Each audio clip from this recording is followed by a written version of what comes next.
Took me longer than it should have, but I am ready to ask you to marry me. Now what? Well, gotta ask your father.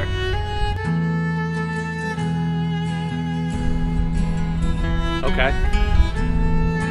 Now I need a ring. That should be easy, since you've been subtly sending me hints for over a year.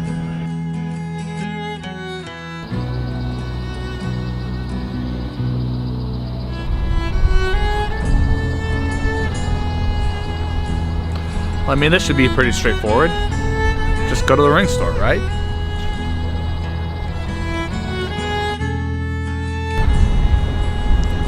Nope. Nope. Nope. No way.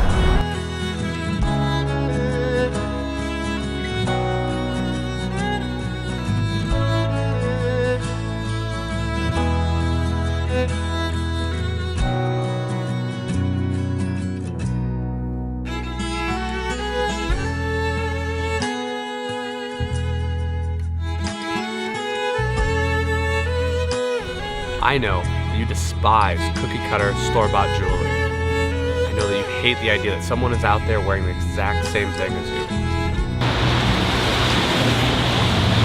So I hatched a crazy plan. I'll make the ring myself.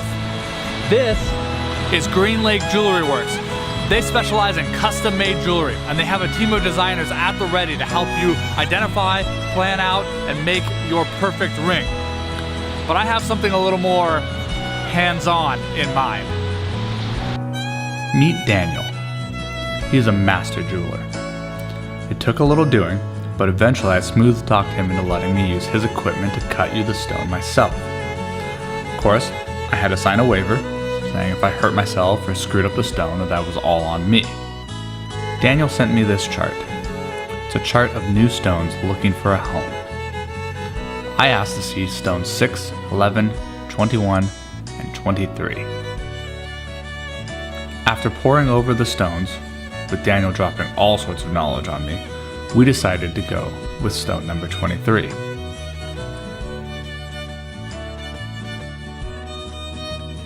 The actual cutting would take me all day, maybe even 2. To keep it a secret, I had to take a vacation day but still wake up and dress and head to work like nothing was going on. This is how stones are cut. It's about as low-tech as it gets. I don't know what I was expecting, maybe lasers, definitely computer-assisted, but this was not at all what I thought it would be.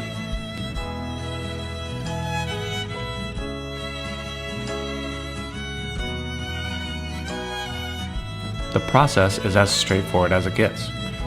You glue the stone to a peg.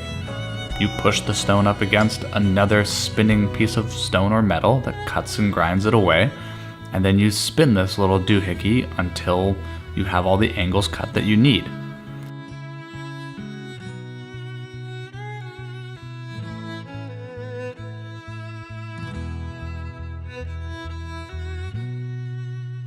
It's sort of like chess. You can learn the basics of it incredibly fast, in a few minutes even. But the art of it, that can take a lifetime to master. When I look into your eyes, it's like watching the night sky or a beautiful sunrise. Well, there's so much they hold. This is your completed, fully cut center stone. We elected to go with a modified princess cut, a version that Daniel had drawn up himself. The princess cut is not necessarily the easiest for a first-timer like myself, but we felt it would be within my ability and incredibly beautiful once it was completed. We went with stone number 23 for a lot of reasons. The color was stunning, the shape of it lent itself well for a first-timer like myself, and all of the inclusions we thought we could more or less minimize because they were all towards the edges or on the end. And when you're needing your space to do some navigating, I'll be here patiently waiting to see what you find. 'Cause even the stars, they burn, some even fall to the earth. We got a lot to learn. God knows we're worth it. And so here it is, baby. Your stone all the way complete. We ended up at just under a carat, arranged in a princess cut, a difficult cut. Little did we know the stone harbored a secret. The rough, it wasn't apparent at first, but once we had cut this all the way through, the jeweler called it a pad parasha. It's a Sanskrit word for a salmony, pinkish sort of color that is very rare and highly sought after. Now we needed a setting.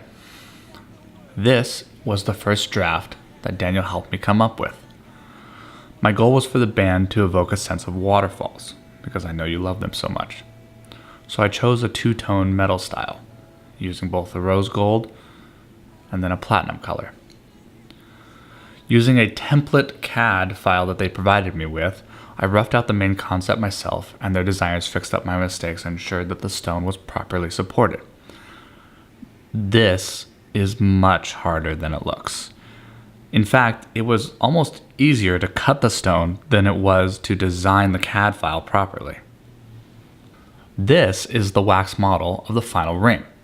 It's all ready for casting at this point. Unfortunately, they wouldn't let me anywhere near this part of the process. I can't imagine why.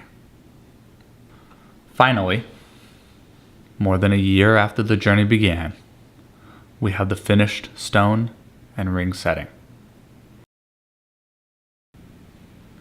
On the outside edge of the ring is a carving. It is small and probably makes no sense until you hear this. I do. That inscription is the sound of my voice saying I do, so that wherever you go, my commitment will go with you.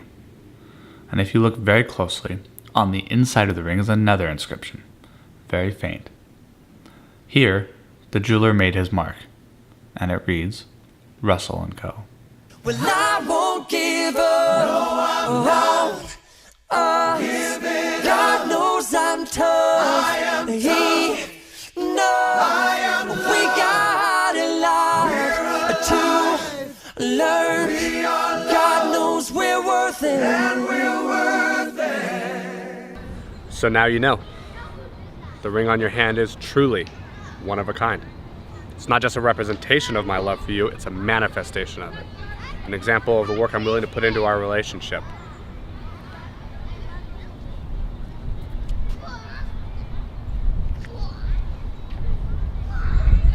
Don't lose it. I won't give up on us, even if the skies get rough. I'm giving you all my love. I'm still looking up.